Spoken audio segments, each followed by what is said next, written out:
ulo ng mga nagbabagang balita. Malinis na mainom na tubig problema ng mga residente sa ilang bayan sa Albay matapos ang ashfall mula sa Bulkang Mayon. Bulkang Mayon muling nagbuga ng makapal na uson. Paggamit ng artificial insemination sa mga alagang hayop tulad ng baka, pinaigting pa ng Department of Agriculture. At health expert nagpabala, iwasan ang mga matatamis na pamawi ng init factor.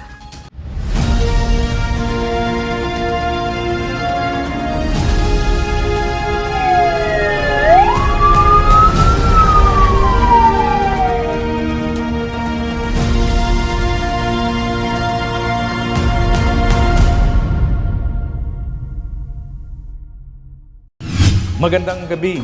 Narito ang mga maiinit na balita sa Camarines Sur. Balot pa rin na makapal na abo ang mga bayan ng Kamalig at Ginubatan sa Albay na pinaka-naapektuhan ng matinding ashfall mula sa Bulkang Mayon nitong Sabado.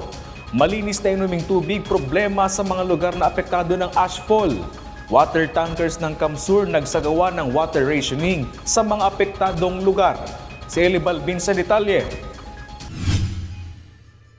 Mula nang magbuga ng matinding oso ng Bulkang Mayon nitong Sabado, May 2, bakas pa rin ang pinsala ng bumagsak na abo mula sa bulkan sa bayan ng Ginubatan, Albay na isa sa pinaka-naapektuhan ng ashfall.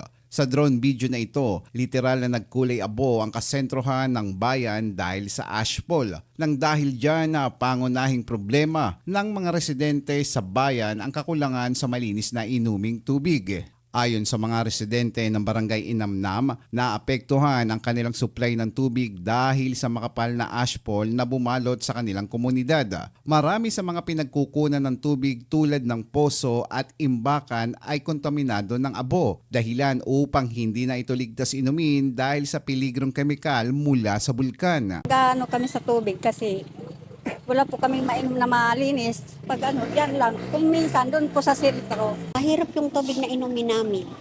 Yung nawasa kasi brown yung tubig ngayon. Siguro nalagyan ng mga abo galing sa mayo. Naapektuhan yung may mga deep well, jetmatic.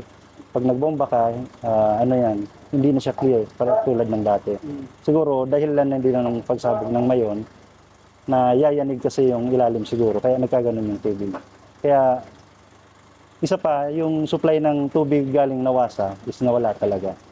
Kasi according sa LGU, naglinis din sila ng mga water sources. Nandito kami ngayon sa bayan ng Ginubatan kung saan makikita nyo halos puno pa rin po ng ashfall dito sa kanilang bayan. Kanina pagpasok namin, daman-daman namin yung mga alikabok na sumasalubong sa amin. At makikita din natin itong mga kawani ng Bureau of Fire Protection. Kanina nakita natin doon sa bandang dulo na nagpa-flashing at halos yung mga kadahunan po dito halos puting-puti. So ngayon patungo tayo sa 3 barangay upang magdala ng tubig o malinis na inumin mula sa probinsya ng Kamsur na pinagutos ni Governor El Rey Villaperte na hatiran ng malinis na tubig itong 3 barangay na ito. 3 water tankers na may dalang aabot sa 12,000 litro na malinis at maiinom na tubig ang ipinadala ng Provincial Government ng Camarines Sur upang matugunan ang kakulangan sa supply ng tubig sa mga residente na tinamaan ng makapal na abo. Umikot ang water tanker sa iba pang barangay sa bayan na naapektuhan ng ashfall. Ayon sa mga residente, malaking ginhawa ang hatid ng agarang tulong ng lalawigan ng Kamsur, lalo na't nahihirapan silang makakuha ng malinis na tubig para sa pang-araw-araw na pangangailangan tulad ng pang-inom at pagluluto. Malaking tulong kasi yun na nga, kulang na kulang kami sa tubig. Kaya ito, na siguro ngayon, iilan lang kasi nagpa-supply sila sa refilling station. Kung makakabalik sir, mas mabuti. Malaking tulong po ito kasi hindi na kami magigib doon sa Kaya dito na lang kami. Kaya malaking tulong na po sa amin yan. Nagpahayag ng taus-pusong pasasalamat ang mga residente sa natanggap na tulong mula sa pamahalaang panlalawigan ng Kamsur kasunod na kinaharap nilang matinding pagsubok sa kanilang lugar. Governor El Rey Villaperte, thank you po sa padala niyong tubig na maiinom at pwedeng pampaligo ng mga residente natin dito sa Barangay Inamnan Grande. Thank you, Province of Kamsur. Thank you. Maraming salamat po sa tulong nyo kasi hindi na po kami mahirapan mag-igib doon sa dito sa baba kasi nandun pa po kami sa taas. Thank you very much po sa malaking tulong po ito sa amin na tubig. Samantala, patuloy ang sinasagawang clearing operation sa iba't ibang bahagi ng bayan upang alisin ang makapal na abo na iniwan ng pagputok ng Bulkan Mayon. Eli Balbin, CSN. Muling nagbuga ng makapal na abo ang Bulkang Mayon kaninang alas 7 ng umaga. Ayon sa Philippine Institute of Volcanology and Seismology o PHIVOLCS, naitala ang pagdaloy ng pyroclastic density current o uson mula alas 7:19 ng umaga hanggang alas 7:26 ng umaga sa southwestern slopes ng Miisigali. Sa uling tala ng ahensya, nakapagtala ng 14 na volcanic earthquakes, 336 na rockfalls at 3 PDC sa loob ng 24 oras. Nananatili na sa alert level 3 ang alerto ng Bulkang Mayon. Mahigpit pa rin pinagbabawal ang pagpasok at anumang aktibidad sa loob ng 6-kilometer permanent danger zone. Sa May 15 na o sa susunod na linggo na ang deadline ng pagsusumite at pagbabayad ng Income Tax Return o ITR. Matapos palawigin paalala ng Bureau of Internal Revenue sa mga taxpayer, maghain at magbayad na ng ITR para iwas penalty at surcharges. Si Sam Alano sa detalye. Matapos mapatawan ng penalty noon dahil hindi agad nakapaghain ng income tax return o ITR, mas pinaghahandaan na ngayon ni Nanay Alice ng Milaor, Camarines Sur ang paghahain ng ITR sa Bureau of Internal Revenue sa Naga City. Kwento niya, umabot ng higit sa 12,000 pesos ang binayaran niyang penalty matapos mahuli sa paghahain ng ITR. Nasa 12,000 plus. Pero humingi ako ng discount. Kaya nabawasan ng 2,500. Kaya nagpapasalamat ako sa BIR dahil malaking tulong ang naibigay sa akin. Ayon sa Bureau of Internal Revenue o BIR, pinalawig hanggang May 15, 2026 ang deadline ng pagsusumite ng required attachment sa pamamagitan ng Electronic Audited Financial Statement o EAFS. Ngayon nalalapit na ang deadline ng paghahain ng ITR sa May 15, muling paalala ng ahensya sa mga taxpayer magsumite at magbayad na ng kanilang income tax at huwag nang hintayin pa ang deadline. Dagdag pa na maaring umabot sa 6 to 7% ang ipapataw na penalty sa mga hindi makakasunod sa deadline bukod pa sa iba pang kaukulang charges. Yung pagpapahaba ng deadline ng annual income tax return, alinsunod po ito sa layunin ng ating presidente na makapag-file pa ng kanilang annual income tax return yung ating mga taxpayer nang walang penalty, surcharge at interest. So, sa ganitong paraan, maiiwasan din ng ating mga taxpayer yung mga additional payments or increments na ipapataw kapag hindi nakapag-file on time. Hinihikayat din ng BIR ang paggamit ng kanilang online system upang mapadali ang proseso at maiwasan ng aberya. Sam Alano, CSN. Pinaigting pa ng Department of Agriculture ang paggamit ng artificial insemination sa breeding o pagpaparami ng produksyon ng livestock. Artificial insemination mas epektibong paraan ng pagpaparami ng mga alagang hayop kung ikukumpara sa tradisyonal na livestock reproduction. Si Jem Garcia sa detalye. Matagal nang suliranin ng Naga City Veterinary Office ang kakulangan at may pagkakataon pang may kawalan ng lalaking ruminante tulad ng baka at kalabaw na malaki ang ginagampanan sa reproduksyon o pagpaparami ng mga ito. Nang dahil sa kawalan minsan ng lalaking baka o kalabaw, gumagastos pa ang ilang livestock owners para lang sa pagpaparami ng mga alagang hayop. Sa Naga kasi bilang isang syudad, lumiliit na yung area for pasture. Yun yung pagdating sa large ruminant. So maliit na yung area for pasture. Wala nang masyadong makain. Pinagkukuhanan ng pagkain yung mga large ruminant. Kaya yung mga farmers hesitant na din mag-alaga. Sa Artificial Insemination Training ng Department of Agriculture Agricultural Training Institute, natalakay ang makabagong paraan sa pagpaparami ng mga livestock sa pamamagitan ng artificial insemination. Ito ang uri ng breeding ng livestock sa pamamagitan ng pag-i-inject ng similya ng lalaking baka o kalabaw sa babaeng ruminant. Ayon sa DA, mas mabisa ang naturang paraan kung ikukumpara sa tradisyon ng breeding ng farm livestocks. Mas epektibo rin umano ito sa kinakailangan sa produksyon ng karne, dairy products at iba pa. Isa rin sa layunin ng programa ay ang pagpaparami ng artificial insemination technician na mas makakatulong sa pagpapalakas ng panibagong paraan ng produksyon na magpapataas rin sa populasyon nito.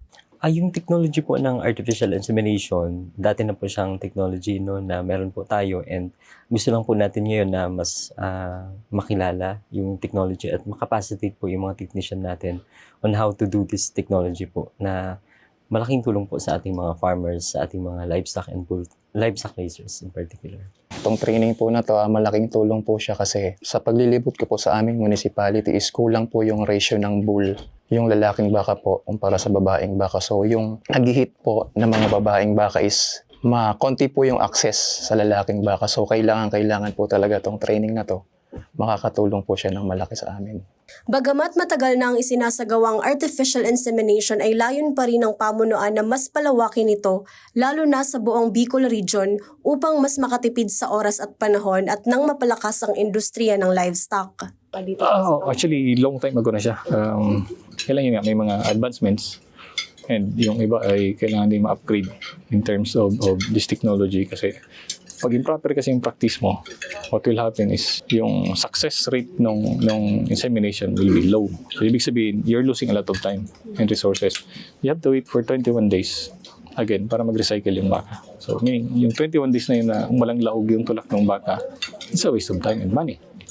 Kakakan siya. Utilizing the resources. May isang laog. Rather than may laog siya, so ibig sabihin, nakakasave ka ng 21 days na preparation niya sa next pregnancy naman. So that's advantage. In fact, AI is worldwide practice na ina-apply in many ruminant farms. Not only ruminant farms sa baboy, sa manok, pero in this case kasi ang focus is sa baka and tumulag. Ang nasabing training ay phase 1 lamang at sa phase 2 ay magkakaroon na ng hands-on at actual artificial insemination at pregnancy diagnosis bilang parte ng programa. Jem Garcia, CSN. Samantala, pinakamabagal sa buong bansa ang naitalang economic growth ng Bicol Region noong nakaraang taon ayon sa PSA. Isa sa nagpadapa at nagpabagal ng ekonomiya sa rehiyon ang pagdaan ng malalakas na bagyo. Si Regine Buesa detalye. Sa pinakahuling datos na nilabas ng Philippine Statistics Authority sa 2025 Regional Accounts of the Philippines, lumalabas na ang Bicol Region ang may pinakamabagal na paglago ng ekonomiya sa buong bansa. Ayon sa PSA, nakapagtala lamang ng 0.5% paglago sa Gross Regional Domestic Product o GRDP ang rehiyon, malayo sa pambansang antas na 4.4% at pinakamababa sa lahat ng 18 rehiyon sa bansa. Mas mabagal din ito kumpara sa naitalang paglago noong 2024 na umaabot sa 5.7% na nagpapakita ng paghina ng takbo ng ekonomiya sa nakaraang taon. Ayon sa PSA at kay Regional Peace and Order Council o RPOC Chairman at Camarines Sur Governor Gov. El Rey Villafuerte, malaki ang naging epekto ng sunod-sunod na bagyo sa rehiyon lalo na sa Camarines Sur. Kabilang dito ang bagyong Uwan at iba pang mga bagyo na nagdulot ng malawakang pinsala sa agrikultura, mga kalsada at iba pang infrastruktura, mga sektor na malaking bahagi sa ekonomiya ng Bicol. Dahil dito naantala ang produksyon at nahirapang makabawi ang mga magsaka, mangingisda at maliliit na negosyante sa rehiyon. Sa kabila nito, may pag-asa pang makabawi ang rehiyon sa pamamagitan ng pagkakaisa at pagtutulungan upang makabawi ang rehiyon. Sinyalis yan na dapat magtulungan. No? Kami sa province, lahat ginagawa natin. Nag-encourage tayo ng tourism, ng investors. Pero siguro, mensahe sa mga nag-uulang sa mga proyekto, dapat tigilan na nila ang pag-ulang. No? Mahirap ang buhay, mataas ang presyo, inabutan tayo ng Christine sa baha, dapat magkaisa at magtulungan. Pag sinabing Bicol yan, siyempre damay lahat ng probinsya. Sa Kamsur, ang pinaka-grabe, kung titignan mo, partido, so dapat doon mag-improve. Dapat makakreate ng trabaho, hanap buhay, so negosyo, turismo, dapat matabangan ng mga farmers para mag-increase ang productivity. Huwag natin kalimutan, tinamaan tayo ng bagyong Christine, no? So, kaya nagka-naapektuhan ng ekonomiya. Pero ako malaki rin ang kumpiyansa ko, mag-rebound yan by next year. No? Antay na lang nila. Regine Bue, CSN. Samantala, isa ang patay sa magkakahiwalay na engkwentro ng puwersa ng militar at rebeldeng grupo sa Albay at Camarines Sur nitong weekend. Si John Amador sa detalye. Patay ang isang pinaniniwalaang miyembro ng rebeldeng New People's Army matapos makaengkwentro ang tropa ng 49th IB Philippine Army Sabado, Mayo 2 sa Barangay Nagas, Uwas, Albay. Nakugat ang engkwentro matapos makatanggap ng ulat mula sa mga sibilyan ng militar na may presensya ng armadong NPA sa lugar. Tumagal ng 10 minuto ang putukan at nadiskubre ang wala ng buhay na rebelde na iniwan ng kanyang mga kasamahan. Wala namang namatay o nasugatan sa panig ng mga militar. Nasamsam din ang isang M16 rifle, mga magasin, bandolier, ilang dokumento at iba pang mga kagamitan ng mga rebeldeng grupo. Samantala, 2 beses naman nagkasagupa ang pwersa ng militar at hinihinalang NPA sa Barangay Apali, Ragay. Ayon sa 9th Infantry Division ng Philippine Army, habang nagsasagawa ng combat operation ng mga militar pasado 1:00 ng hapon, nang makasagupa ng 81st IB ang nasa 10 armadong grupo. Pasado 3:00 nang muling magkaputukan ng mga sundalo at 3 pang hinihinalang miyembro ng makakaliwang grupo na pinaniniwala ang kasama ng mga nagsipulasang rebelde sa unang engkwentro. Nagtagal din ng 10 minuto ang putukan. May na-receive kami report din hali sa Ragay Kasuugma na nagkagaling encounter between alleged CTG and then sa members po ng Philippine Armed Forces of the Philippines na yaon sa barangay sa Ragay. So sa ngunyan po ang na-receive din yung progress report hali sa Ragay. May pa man nakakabot po sa mga na casualty duman sa encounter na report sa mga. Ang papel may po maganda investigation. Kasi kung may mga casualty talaga, ma-investigat kami kung sa personality ng casualty. And then, kung ano talagang totoo na yan. Kasabay na po din na pag-secure kang komunidad kung sa nangyari ito sa ganyan. John Amador, CSN.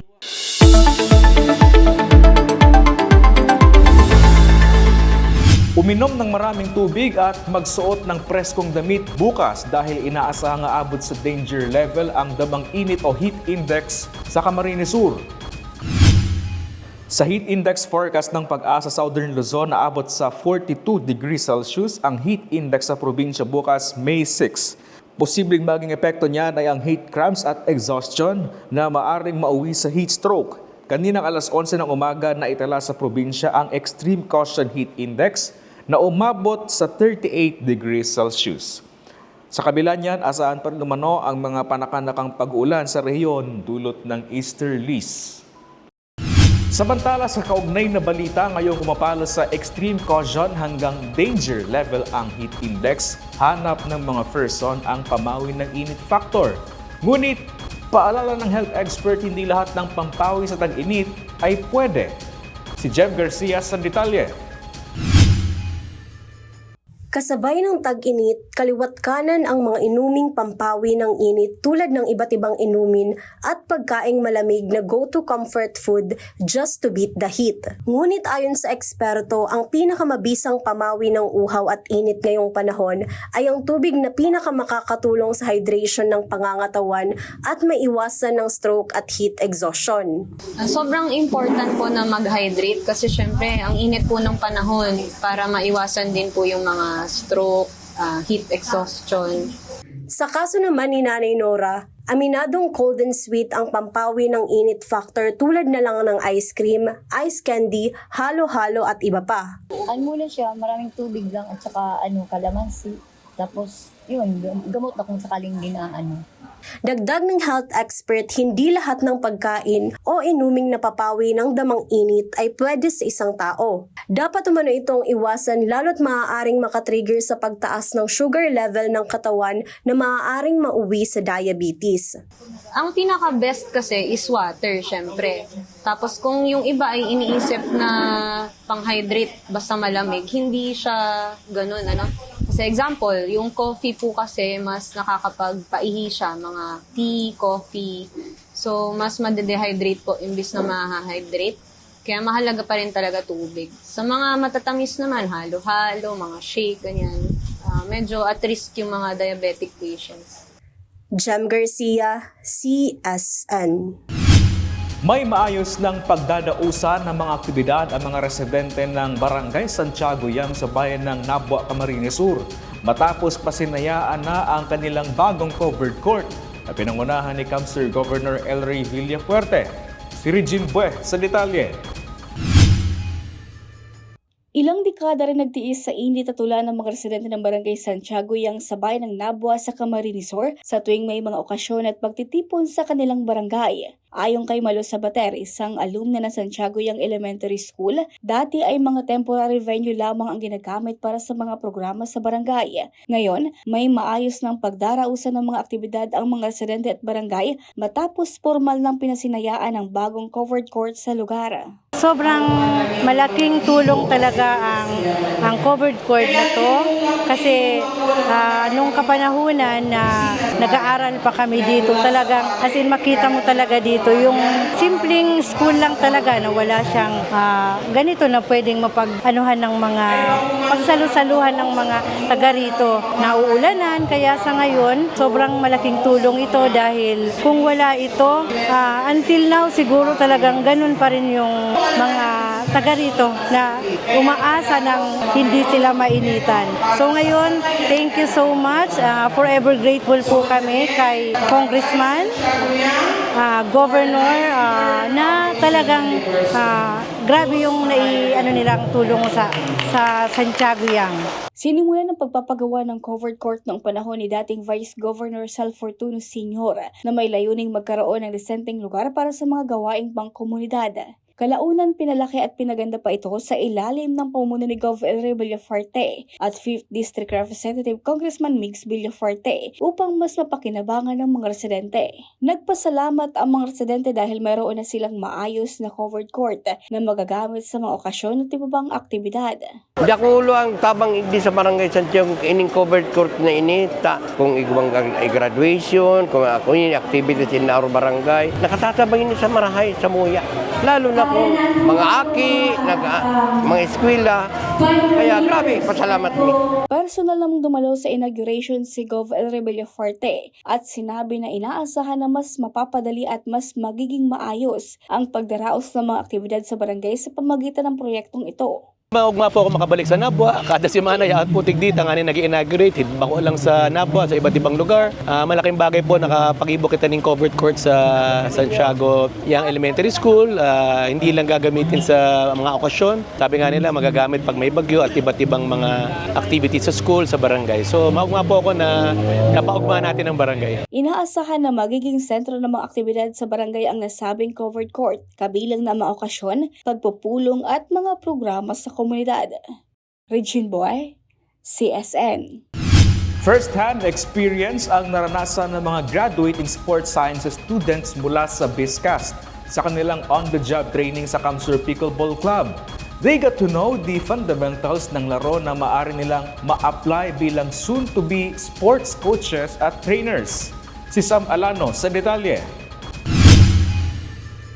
Graduating na sa kursong Bachelor of Science in Exercise and Sports Sciences mula sa BISCAST sin Arnold and Marcos. Isa sa mga prerequisite sa koleyo bago ang pagtatapos ay ang on-the-job training. Kaya pinili nilang hasain pa ang kanilang kaalaman sa sports bilang soon-to-be sports enthusiast sa Kamsur Pickleball Club. Ayon sa kanila, malaking tulong ang aktual na exposure sa naturang sports at pasilidad ng pickleball upang mas mahasa pa ang kanilang kaalaman at kakayahan lalo na sa larangan ng fitness and sports management. Hindi lamang umano pisikal na kakayahan ang kanilang nahasa kundi pati na rin ang kanilang interpersonal skills at professionalismo sa pakikitungo sa ibang tao.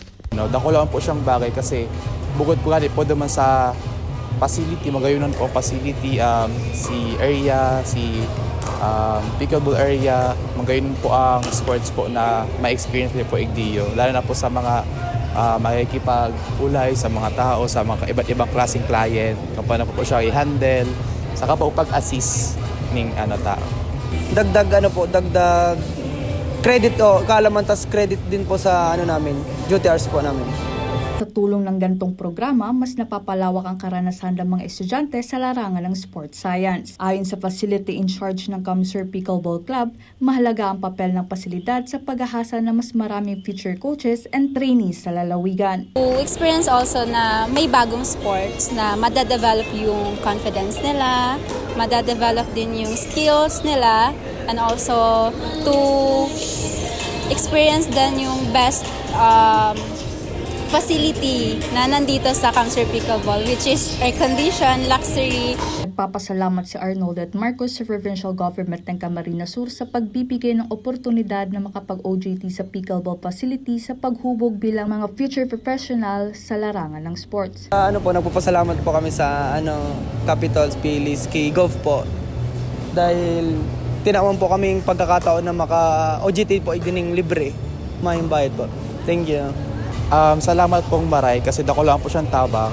Bukod nga po sa experience, knowledge nga po, dako po kaming mas maaaraman pa and mas may improve po sa diri po kung paano po kami mag-handle ng client. Sam Alano, CSN. At yan ang mga may init na balita ngayong araw sa Camarines Sur. Kami ang Kamsur News. Ako po si Chris Novelo. Diyos mabalos sa pagtitiwala.